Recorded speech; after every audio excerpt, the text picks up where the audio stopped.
hanya boleh dihuni 7 keluarga. Begini sejarah panjang Kampung Pitu di Gunung Kidul. Mengunjungi Kampung Pitu, desa berbahaya yang cuma bisa dihuni 7 keluarga. Meski tanahnya luas, tak ada yang berani membangun rumah di sana. Nyawa yang jadi taruhannya.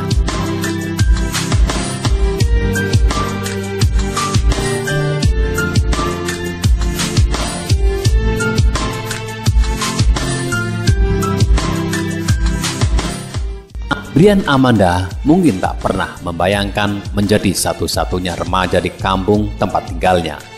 Lelaki 16 tahun tersebut lahir dan besar di Kampung Pitu, sebuah desa di puncak timur situs Gunung Api Purba, Kelanggeran, Yogyakarta, di ketinggian 740 meter di atas permukaan laut. Kampung Pitu begitu terpencil dan berbahaya, hingga cuma ada 7 keluarga yang mendiami desa itu. Kendati butuh upaya lebih naik turun gunung buat bersekolah dan nongkrong bareng teman-temannya, Brian betah tinggal di situ. Kampung Pitu konon adalah tanah yang bertuah. Di desanya ada peraturan adat, hanya 7 keluarga yang boleh tinggal di sana, tak kurang tak lebih. Konon juga tak semua orang kuat atau sanggup tinggal di sana.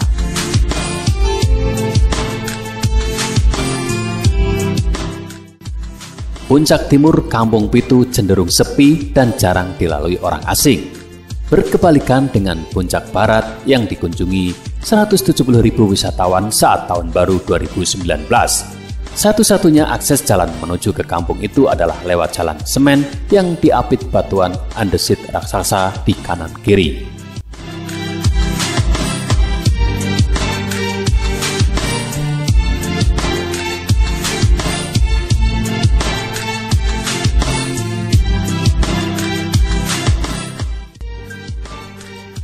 Dari jalan raya di kaki gunung, perlu waktu sekitar 30 menit dengan motor untuk sampai ke Kampung Pitu. Sepanjang jalan harus waspada karena kelokan berliku, penuh tanjakan curam, dan kadang semennya beralih jadi makadam. Jalan itulah yang dilalui Brian saban hari. Siang itu Brian sedang mengutak-atik motor bebek oranye kesayangannya di teras rumah. Di Kampung Pitu, jarak satu rumah ke rumah lain berjauhan. 7 keluarga di kampung ini berpencar menempati lahan dengan kontur miring seluas kurang lebih 7 hektar.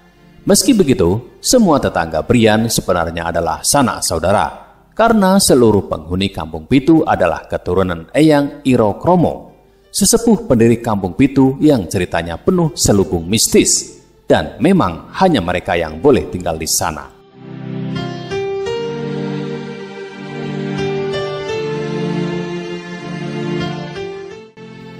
Hal ini juga yang membuat Brian tak punya teman sebaya di Kampung Pitu.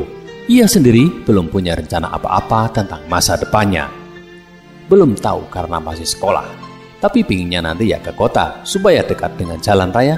Di sini apa-apa jauh, ujarnya polos. Kemudian bertandang ke rumah Rejo Di Mulyo, warga tertua yang berusia 102 tahun yang sekaligus merupakan juru kunci Kampung Pitu. Ia adalah cicit dari Eyang Iro Kromo, pemenang sayembara yang diadakan Keraton Yogyakarta untuk menjaga pusaka bernama Pohon Kinah Gadung Wulung yang ditemukan di puncak gunung Kelanggeran ini. Konon, pusaka ini sangat kuat hingga tak sembarang orang mampu merawatnya. Sebagai imbalan, ia mendapat tanah untuk hidup dan bisa diwariskan ke keturunannya hingga entah kapan. Sekarang pusakanya di mana? Ya nggak kelihatan, tapi ada. Gunung Kelanggeran itu kan kepalanya Gunung Merapi, jadi memang sakral. Tanahnya berbahaya di sini. Nggak semua orang kuat tinggal di sini, ujar Rejo. Menurut Rejo, desanya ini ada sejak tahun 1400-an. Kalau dihitung nggak masuk akal ya. Masa 600 tahun juru kuncinya baru 4? Tapi Eyang, saya itu pas meninggal tahun 1925, umurnya 210. Orang dulu memang sakti mandraguna.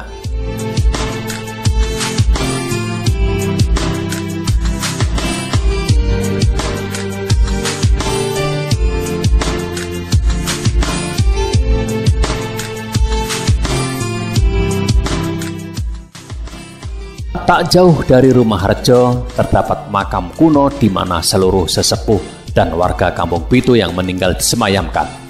Dalam bahasa Jawa halus, Rejo menuturkan bahwa pantangan 7 kepala keluarga di Kampung Pitu memang sangat penting. Aturan utamanya soal 7 kakak dan kepemilikan turun-temurun harus dipatuhi. Jika tidak, nyawa yang jadi taruhannya. Saat ini, Kampung Pitu dihuni 7 kakak dan terdiri dari 30 jiwa. Kalau ada orang ingin tinggal di sini silakan saja, nggak ada yang larang. Cuma sudah diperingatkan, nggak semua orang kuat tinggal di sini, ujar Rejo. Ia sendiri tinggal bersama keluarga anak bungsunya, Surono yang berumur 35 tahun.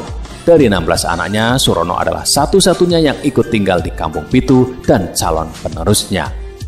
Ia ingat, suatu hari di masa pemerintahan Sri Sultan Hamengkubuwono IX, ada satu kiai yang tiba-tiba datang dan bersikukuh ingin tinggal di sana.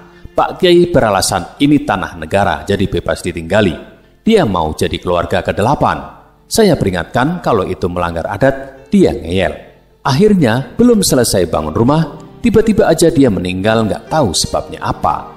Hal seperti itu beberapa kali terjadi hingga dalam 4 dekade terakhir ini tak ada yang berani lagi mencoba.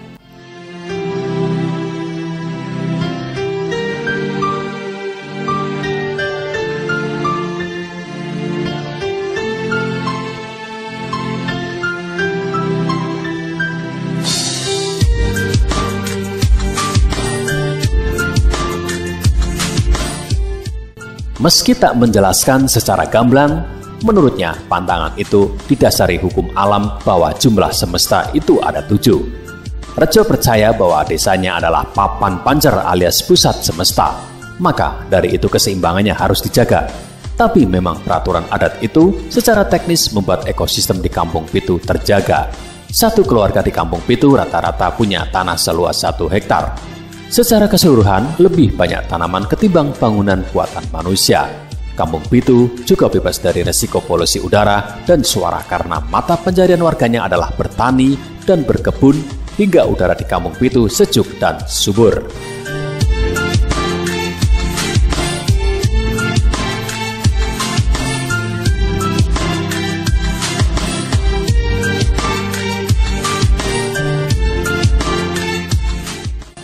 Selama ini, penambahan dan pengurangan kakak dalam Trah Iruk Kromo berlangsung secara organik. Seperti sudah diatur, kalau anaknya banyak, biasanya cuma 1-2 yang ingin tinggal di sini. Kalau ada ingin daftar kakak sendiri, biasanya ada aja yang tiba-tiba meninggal. Selalu begitu dari dulu, otomatis, jelasnya. Satu-satunya cara yang bisa dilakukan orang luar untuk tinggal di Kampung Pitu adalah dengan menikahi warga sana. Seperti yang dilakukan Dalino, laki-laki asal Klaten yang kini menetap di Kampung Pitu sejak menikah tahun 1978. Istrinya adalah cucu sepupu Rejo Dimulyo. Sebagai orang luar, ia tak banyak berkomentar soal aspek mistis desa yang ia tinggali. Soal pantangan 7 kakak pun, ia lebih memilih alasan yang lebih logis. Mungkin dari dulu 7 itu karena akses ke sini memang susah. Apalagi kalau hujan jalanan ke bawah itu jadi lumpur semua. Pas saya pindah ke sini masih zaman larang pangan. Panen cuma sekali setahun. Itu pun diganggu sama hama kera. Secara ekonomi susah, ujar Dalino. Akses ke sini memang susah.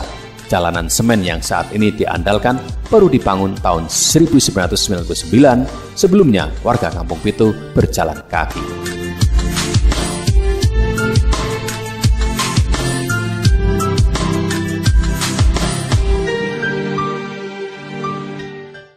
Ia menyambut di rumahnya yang berjarak beberapa ratus meter dari rumah Rejo. Dalino juga adalah orang yang merawat Telaga Guyangan alias Telaga Pelanggeran. Salah satu situs sakral yang juga merupakan sumber mata air yang diandalkan warga Kampung Pitu. Warga percaya air di telaga ini biasa digunakan para dewa dan bidadari untuk membasuh kuda sembrani alias kuda bersayap kendaraan mereka. Beberapa warga pernah melihat kuda terbang mencelok-mencelok di batu seberangnya, ujar Dalino. Saat ini, telaganya ditanami padi dan diganti dengan sebuah sumur di bawah pohon beringin besar. Sesaji berupa kemenyan dan kemenyan 7 rupa tak pernah absen dari akar pohonnya. Hari itu Dalino mengantar berkeliling Kampung Pitu. Sekilas memang kampung ini tak ada bedanya dengan desa-desa lain. Rumah-rumah berdiri berjauhan. Sekiranya jika ada pasangan suami istri bertengkar, tak akan ada tetangga yang mencuri dengar. Ini karena topografi tanah yang tak rata, juga batas kepemilikan tanah yang luas. Sebuah musola cukup megah berdiri di sisi perempatan jalan utama. Beberapa ratus meter di belakangnya sebuah pendopo kayu berdiri kokoh. Representasi tetap untuk warga Kampung Pitu yang menjalankan syariat Islam dengan sinkretisme ajaran Jawa. Rumah-rumah di sana hampir semua berbentuk limasan Jawa, namun beberapa sudah lebih modern. Kandang sapi dan kambing berdiri sahaja di samping tiap rumah. Penghuninya mengembek bahagia, tak pernah kekurangan makan.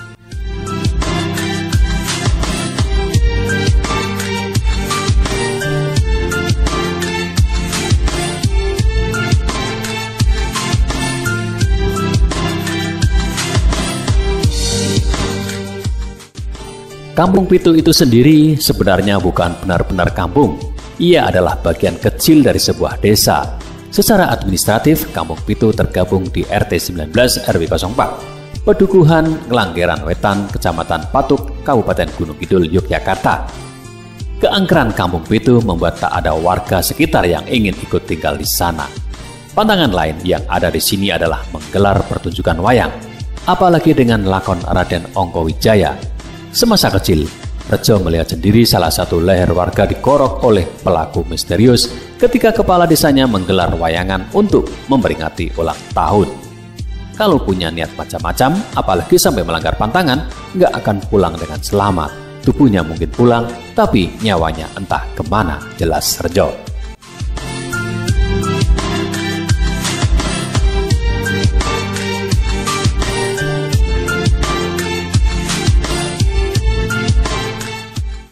Sambil berjalan dan memetik sayur untuk dimasak, Dalino mengeluhkan bahwa saat ini warga Kampung Pitu didominasi orang tua.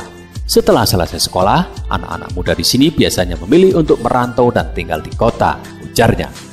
Diam-diam Dalino berharap semua anaknya mau tinggal di Kampung Pitu, meskipun harus melanggar adat.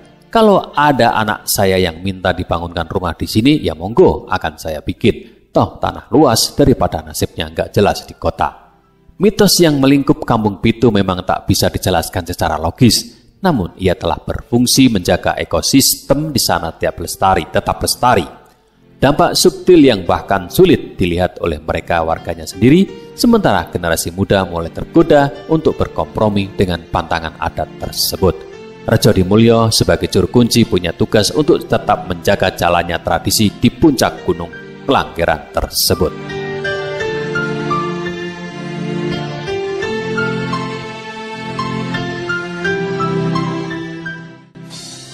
Sayang juga ya, tanahnya luas dan sejuk, tapi nggak bisa ditinggali orang lain. Tapi memang harus begitu, harus patuh sama alam, jelas Rejo. Giginya yang mulai ompong mengintip dari reka senyum tuanya.